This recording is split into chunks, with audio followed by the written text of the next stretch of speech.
қай елде қай құрлықта тусаң дағы, басыңды біріктірер осы алым. ДНК-ң осы шаңырақ, осы дала, рухыңды оят бауырым маған қара. Bir тудың астында біз бір халықпыз, жасай бер ұлы қазақ мәңгі бала.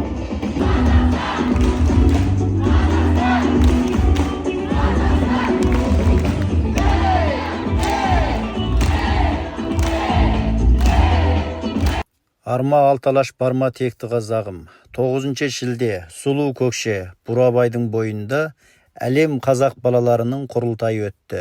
Әлем картасындағы ондаған елден 300-ге тарта қарагөз балалар келді. Жүйеден Моңғолиядан 70 бала, Қытайдан 60 бала, Өзбекстаннан 50, Ресейден 45, Қырғызстаннан 35, Түркменстаннан 15, Түркиядан 4, Ауғанстаннан 3, Ираннан 3, Тәжікстаннан 2, Еуропа елдерінен 1 бала шақырылды.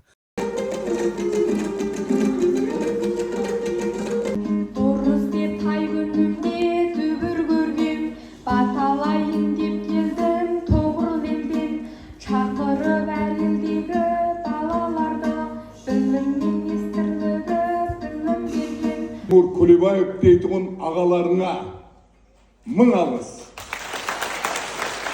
Бұл қор қазақ үшін көп қызмет жасап жатыр қазір. Соның ішінде осы бағдарламаға да атсалысып жатыр. Алла қолдасын, әруақтар қолдасын, істері оңынан болсын. Жаңызға қайырлы күн, құрметті ұстаздар, құрметті әр елден келген қазақтың қара көздері, қазақ еліне қош келдіңіздер. Жеке басым журналист ретінде әр жыл сайын осы мерекеге белсене қатынасып, халыққа хабар таратып келе жатырмын. Өз көздеріңізбен көретін болсаңыздар, балдәурен ата жұртын аңсап келген әр балаға отаншылдық рух пен мәдениетті құндылықты қоса үйретеді. Осы кезекті мерекеге қанат исламдай чемпионның, ұлт ардақтысының келуі әрбір балаға үлгі өнеге сыйлады. Осы қанат исламның жерлесі, айтыскер ақын Құзарбек пен Жәмиғаның қызы келіп, айтыс сахнасын қыздырды. Осы мақтаулы қимылға көмек көрсеткен халық қоры, халыққа үй, жер, балабақша және шетелден келген балалардың жағдайын жасауға мүмкіндік беріп отырғанын ескерте кетеміз. Сәлеметсіздер ме? Менің атым Дәуірбек қызы Раппина. Мен 9 сынып бітірдім. Және де мен 15 жастамын. Мен Қазақстанға ең алғаш келуім, және де мен бұрында келіп жүрген, бірақ та мен Балдәуренге ең алғаш келіп тұрмын. Балдәурен бойынша айта кетсем, бұда балалар өте көп, және достарды тез табасындар. Отряд және тамақтары өте дәмді, өте күшті. Бір күнде бір талай нәрсені өткізуге болады. Бұл жер өте қызықты. Апайларды ешқандай ұрыспайды, тек әдемі сөздермен ғана айтады. Сондықтан мен сендерге Балдәуренге келулеріңді ұсынамын. Бұл жерде көңілдеріңді көтеруге және де уақыттарыңды үнемдеуді үйренесіңдер. Қай елден келдің? Мен Моңғолиядан келдім. Моңғолияның Байынөлге қаласынан. Бірінші рет келіп тұрсың ба? Иә, бірінші рет келіп тұрмын. Енді жиі келіп тұрасың ба осы жаққа? Иә, жиі келіп тұрам деп ойлаймын. Болашақта осы Назарбаевтың университетіне оқып келеді. Жақсы, тілегіңе жет. Ассалаумағалейкум. Менің есімім Дидарбек. Мен Өзбекстан Республикасы Ташкент облысында дүниеге келгем. Әзірде мен Балдәурен лагерінде демалу мақсатына келдік. Балдәурен әзірде жақсы, ауа райы таза. Сендерге 6 уақыт тамақ беріледі дейді ғой, е? Сондай, е, 6 уақыт тамақ. Содан кейін телефондарын жинап алады? Да, жинап алады, е. Арнайы оқу ағарту, спорт, е, айналысасыңдар? Е, айналысамыз. Болашақта қандай жоспар ойларың бар? Болашақта енді оқып, тіл біліп, Еуропа немесе Америкаға сол оқу орнына түсу, және жақсы кәсіп орындарды иелеу, сол мақсат. Жақсы, көп рахмет, тілегіңе жет. Балаларға 6 мезгіл тамақ беріп отырған Балдәуреннің жалпы жағдайын көзбен көрдік. Дене шынықтыру, спорт, өнер, мәдениет бәрі өзара тығыз қабысқан.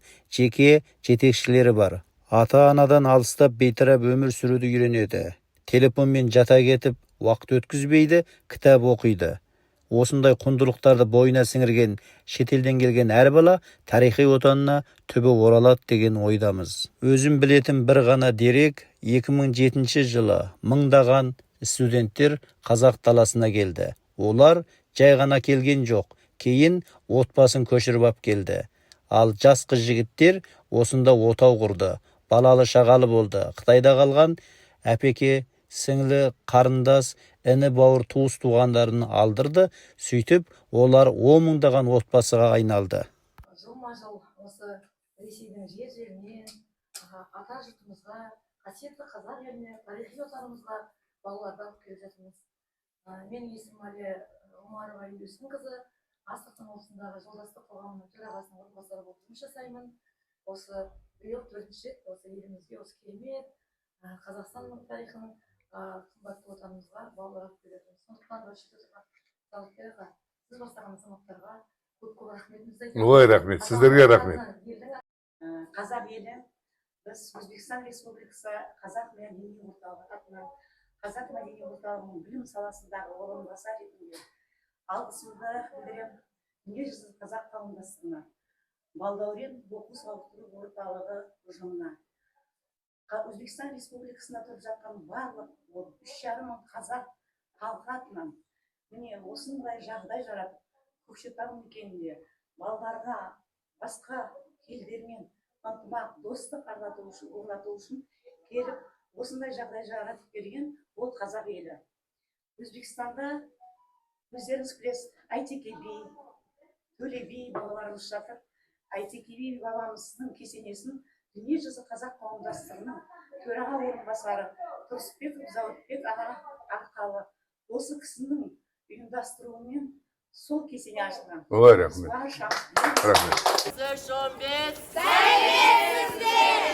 Міне Балдәурендегі балалардың ерлік жігері. Осы жерден біз хабарымызды аяқтаймыз. Ел аман, жұрт тыныш, бай намысты болуға хақылы әр қара көздің көрер қызығы көп болғай. Құрметпен текті қазақ арнасы керек дерек, мен Қанатбек Ермек. Келесі келел хабарда қайта жүздескенше.